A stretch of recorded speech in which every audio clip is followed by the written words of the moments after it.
আসসালামু আলাইকুম। আপনারা যে যেখান থেকে আমার চ্যানেলটি দেখছেন আপনাদের সবাইকে আমার চ্যানেলে স্বাগত জানাচ্ছি।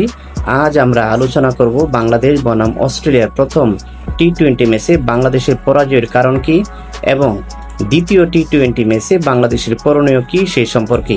তবে তার আগে আমার অনুরোধ, আপনারা যারা আমার চ্যানেলটি নতুন দেখছেন দয়া করে চ্যানেলটি সাবস্ক্রাইব করে পাশেই থাকুন। এখন আমরা বাংলাদেশ দলের ব্যাটিং স্কোর কার্ড নিয়ে আলোচনা করব। সাইফ হাসান তিনি 14 বলে 20 রান করেন 3টি চারের সাহায্যে। তানজিদ হাসান তামিম তিনি 9 বলে 10 রান করেছেন। সৌম্য সরকার তিনি প্রাথমিক স্কোয়াডে ছিলেন না। লিটন দাসের ইনজুরিতে তিনি দলের সুযোগ পান, কিন্তু এদিন তিনি মোটেই সুবিধা করতে পারেননি।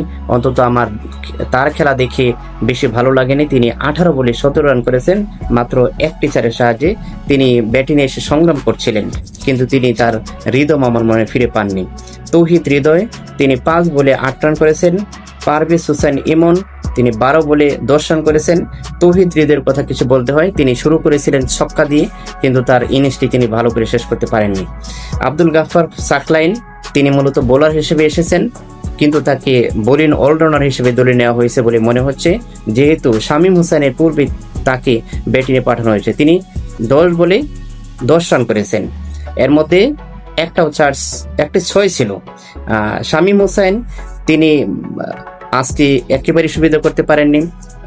4 বলে মাত্র করেছেন 1 রান, তিনি তার নামের প্রতি সুবিচার করতে পারেননি। মেহেদী হাসান তিনি এদিন চমৎকার খেলছিলেন, কিন্তু যোগ্য সঙ্গীর অভাবে তিনি তার ইনিংসটি বড় করতে পারেনি। তিনি 22 বলে 29 রান করেছেন, যার মধ্যে 4টি চারের মার ছিল। রিশাদ হোসেন তিনি 8 বল খেলে মাত্র করেছেন 3 রান। শরীফুল ইসলাম তিনি 7 বলে 7 রান করেছিলেন। যখন মেহেদী হাসানকে সঙ্গী দেওয়ার কথা, তিনি তখন 6 মারতে বেশি আগ্রহী ছিলেন। একটি 6 তিনি মেরেছেন, দ্বিতীয় 6 মারতে তিনি আউট হয়েছেন। মুস্তাফিজুর রহমান তিনি 5 বলে 7 রান করেছেন। এই ছিল বাংলাদেশের ব্যাটিং স্কোর কার্ড। আমার মনে হয় দ্বিতীয় টি-20তে 2টি পরিবর্তন অবশ্যই আনতে হবে। এক সৌম্য সরকার, তাকে পরিবর্তন করতে হবে, এবং আব্দুল গাফফার সাকলাইন যদিও তিনি আজকে ভালো করেছেন, কিন্তু আমার মনে হয় তার জায়গায় একজন অভিজ্ঞ, বিশেষ করে নাহিদ রানা অথবা তাসকিন আহমেদকে নেওয়া যুক্তিসঙ্গত বলে আমি মনে করি। আমরা যেমনটা পূর্বে দেখে এসেছি, চিরায়তভাবে ব্যাটিং সহায়ক উইকেট হয়ে থাকে চট্টগ্রামে। তবে গতকাল বুধবার দেখা গেল ভিন্নতা। ধীরগতির উইকেটে বল কিছুটা থেমে আসছিল। যদিও বাংলাদেশ দলের ভারপ্রাপ্ত অধিনায়ক তৌহিদ হৃদয় ম্যাচ হারার পর জানান উইকেটে ব্যাটিংয়ের জন্য ভালো ছিল।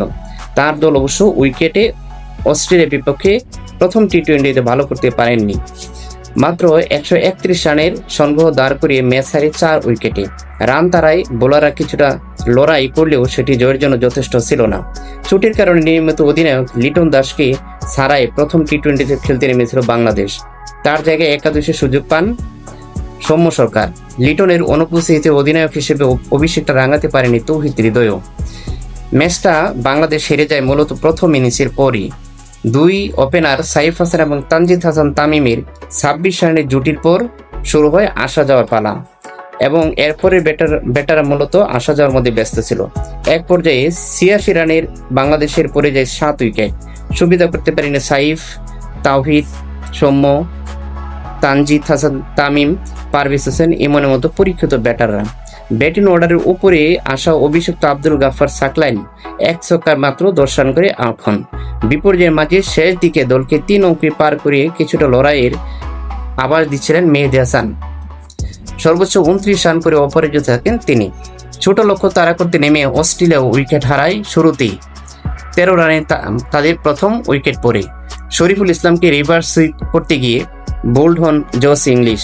বেশিক্ষণ টিকে থাকতে পারেনি মিশেল মার্সও, তিনি মাত্র করেন 13 রান। তবে দ্রুত রান তুলে 3 নামা কুপার কলোনি, তিনি মূলত ম্যাচের ভাগ্য ফিরিয়ে দেন। তার 27 বলে 47 রানের ইনিংসটি অজিদের রান তারাকে সহজ করে দেয়।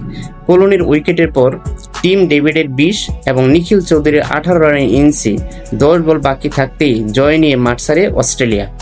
এখন বাংলাদেশ দ্বিতীয় টি-20তে কি করবে? বাংলাদেশকে ভালো করতে হলে অবশ্যই বাংলাদেশের ব্যাটিংটাকে স্টেবল হতে হবে। যদি বাংলাদেশ ব্যাটিংয়ে কিছু করতে পারে, বোলাররা তাদের কাজটি ঠিকই করবে।